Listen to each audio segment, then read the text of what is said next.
viewers, welcome back to the Voice of Indonesia News World with me, Dapa. Let's begin the news. The first news. In Indonesia, COVID-19 cases are on the rise. Experts say that the Delta variant is one reason. People who are not vaccinated against COVID-19 make up the most cases and death. Among fully vaccinated people, evidence show a small minority getting breakthrough infection.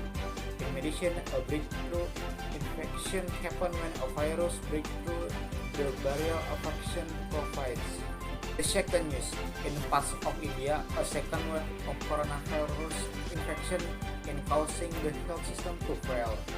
Overall, the capital city of Delhi has the highest daily case of infection. Hospital beds are full. Medicine and oxygen are in short supply. Burial places are running out of space. Aid from other nations is coming, but healthcare and burial work are overwhelmed. The last news, in the early 1950s, research found that people score lower on intelligence tests if they spoke more than one language. Research in the 1960s found the opposite. So, which is it? Research presented their new studies in February at a meeting of American Association for Advancement of Science.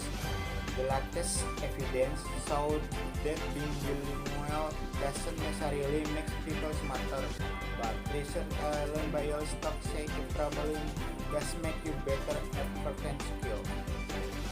Okay viewers, this is the news today. I'm Dafa. Thank you for the attention. Stay